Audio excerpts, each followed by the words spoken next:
간밤 있었던 주요 외신 헤드라인 함께 확인해보는 머스너 5 시간입니다. 여전히 뉴욕 증시는 관세 그리고 인플레이션에 대한 긴장감을 키워가면서 장중에 등락을 오가는 모습을 보이고 있는데요. 간밤 발표됐던 CPI 지표 체크를 해보도록 하겠습니다. 시장이 예상했던 예상치보다도 더 높은 상승을 보이면서 일단 금리 동결이 장기화될 것이라는 우려감이 커지고 있습니다. 미국 노동부에 따르면 지난 1월 미국의 소비자 물가지수는 헤드라인 기준 전월 대비 0.5% 상승, 그리고 월가의 컨센서스를 웃도는 모습을 보였는데요. 이 에너지와 식품을 제외한 근원 소비자 물가도 한 달 사이 0.4% 오르면서 연간 3.2%를 기록했습니다. 이 역시 예상치를 넘어선 모습이고 지난해 3월 이후 가장 높은 상승률을 보인 건데, 특히 조류 인플루엔자 영향으로 인해서 달걀 가격이 15년 6월 이후 최대치인 15.2%로 치솟은 모습으로 식품 물가가 한 달 동안 0.4% 상승을 했고요. 또 휘발유 가격도 회복세를 보이면서 에너지는 1.1%의 상승을 보였습니다. 1월은 트럼프의 관세 효과가 본격적으로 나타나기도 전인데 벌써부터 인플레이션 상승의 움직임이 포착이 되고 있고요. 다만 전문가들은 일부 기업들이 관세를 예상해서 선제적으로 가격을 인상했을 가능성이 있다라는 것에도 무게를 두고 있는 것으로 보여지고 있습니다. 우선 인플레이션 자체는 오는 2월부터 본격적으로 관세 영향이 나타날 수 있다라는 전망들이 나오고 있는 가운데, 이러한 상황을 예견한 듯 연준의 제롬 파월 의장 같은 경우는 이미 전날에 금리 인하를 서두를 필요가 없다라고 강조한 바가 있었죠. 또 오늘 하원 청문회를 통해서도 당분간 제약적인 정책을 이어간다라고 재차 확인하기도 했습니다.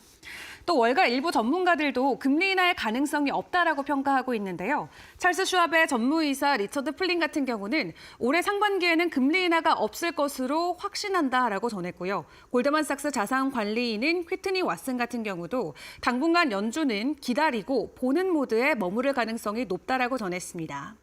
또 CPI 발표를 앞두고 화제가 됐던 건 트럼프 대통령의 금리 인하 압박 발언이었죠. 트럼프 대통령은 금리를 낮춰야 하는데 이는 다가올 관세와 함께 진행될 것이다라고 SNS를 통해서 전해왔고요. 관세와 세금 감면 확대를 추진하기 위해서 연준이 금리 인하를 해야 한다라고 지속적으로 압박을 가하는 모습입니다. 다만 시장은 연준이 금리를 보다 오랫동안 동결할 가능성이 커졌다라고 판단하고 있습니다. CME 페드워치에 따르면 선물 시장은 올해 운이 좋아야 단 한 차례 금리 인하만이 있을 것이다라고 가능성을 보고 있는데요. 오는 3월 금리 동결에 대한 가능성 97%까지 올라갔고 5월에 대한 금리 동결 가능성까지도 계속해서 커지고 있는 상황입니다. 일단 인플레 지표 함께 확인을 했는데 목요일과 금요일도 추가적인 지표들이 나오는 만큼 일단 해당 부분도 같이 지켜보도록 하겠고요. 그런 가운데 관세 그리고 종전과 관련돼서 여러 가지 외교 이슈들이 간밤에 다시 한번 불거졌습니다. 일단 트럼프 대통령이 우크라이나 그리고 러시아 대통령들과 함께 통화를 한 것으로 전해지면서 이 종전에 대한 기대감이 간밤 다시 한번 크게 기대감으로 올라왔는데요. 일단 꽤나 긴 시간 동안 새벽 사이에 전화를 한 것으로 전해졌죠. 주요 내용들 함께 확인을 해보도록 하겠습니다.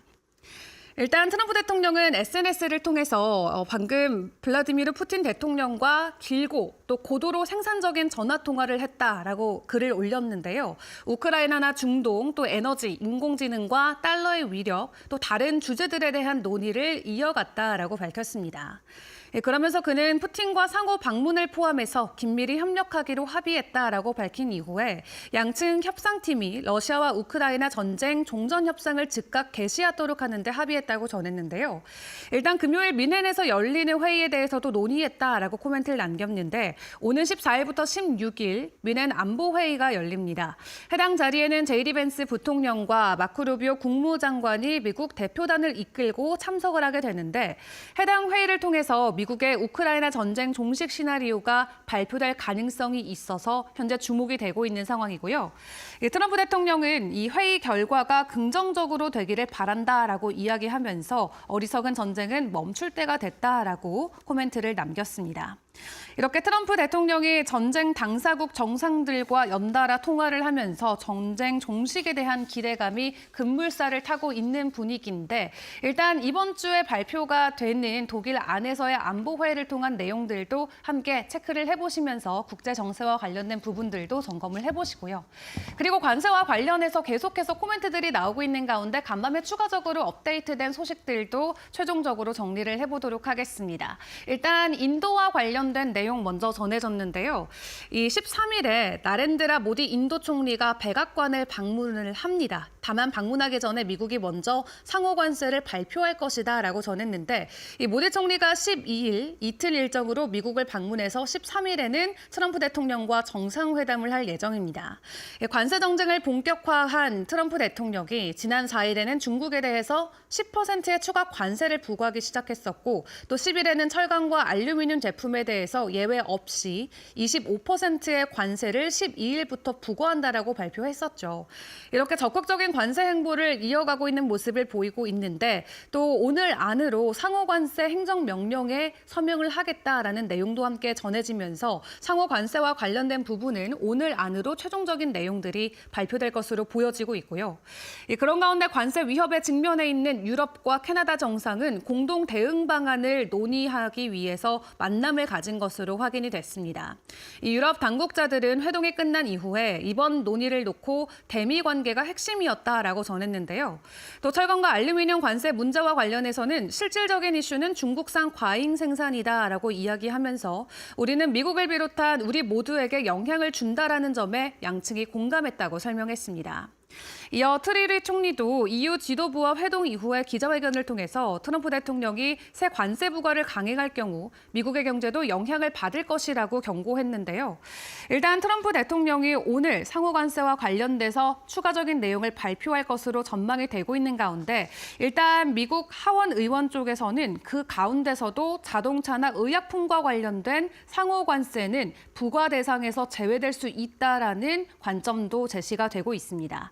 백악관이 다르게 대응할 일부 분야가 있다라고 사전에 발표가 된 바 있었는데 총 4개 분야 정도로 확인이 되고 있고요. 그중 2개 분야가 자동차와 의약품이다라는 내용이 나왔는데 일단 상호관세 발표를 앞두고 해당 섹터들 간의 변동성이 어떻게 시장의 심리를 뒤흔들지는 계속 지켜보시는 게 중요할 것 같습니다.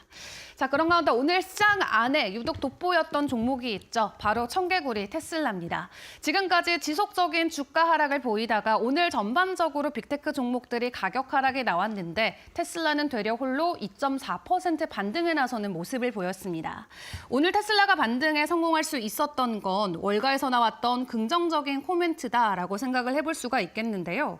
일단 모건스탠리 같은 경우는 여전히 테슬라에 대한 낙관적인 전망을 유지한다라는 내용을 밝혔습니다. AI에 대한 생산이 통합되면서 미국 내 제조업체들의 구조가 바뀔 건데 여기에서 테슬라가 핵심적인 역할을 하게 될 것이다라는 게 모건스탠리의 입장이고요. 때문에 테슬라의 투자 의견을 비중 확대로 유지하면서 목표 주가는 $430를 제시했고요. 이어 벤치마크 같은 경우도 테슬라 커버리지를 시작을 했는데 매수 등급과 $475의 목표 주가를 제시했습니다. 자율주행이나 로봇, 또 에너지 생산과 저장, 이 주요 성장 동력으로 여러 가지 이슈들이 남아있다라고 이야기하면서 테슬라의 전기차 시장 침투력 확대를 강조하기도 했는데요. 이 벤치마크는 테슬라가 현재 차량 성장만 반영하고 있기 때문에 자율주행이나 옵티머스 로봇과 같은 이런 부분에서 대규모 생산이 이어질 경우 상당한 추가 상승 여력이 있을 것이다라는 평가를 내놓고 있습니다. 매그니피센트 7 종목 가운데 YTD 기준으로는 가장 부진한 모습을 보여왔던 테슬라, 월가의 전망처럼 추가적인 상승 모멘텀이 앞으로의 시장의 판도를 바꿔줄 수 있을지 계속 지켜보시죠. 마지막으로 암호화폐 시장 상황 점검해 보도록 할 텐데요. 비트코인도 미국의 CPI를 잘 소화하는 모습을 보였습니다. 나름 장중에 반등하는 모습을 보이기도 했는데 현재 시각 기준으로 1.8% 상승을 보이면서 97,000달러 선을 지나가고 있는 모습입니다. 인플레이션 지표 발표 전까지는 95,000달러에서 주가 행보가 이어지고 있었는데 나름 인플레이션 이슈를 잘 소화해내는 모습이 나오고 있는데요. 앞으로의 변동성도 주목을 해보시면서 여러 가지 전략들 저희와 함께 세워가 보시죠. 지금까지 머스노우 5시간이었습니다.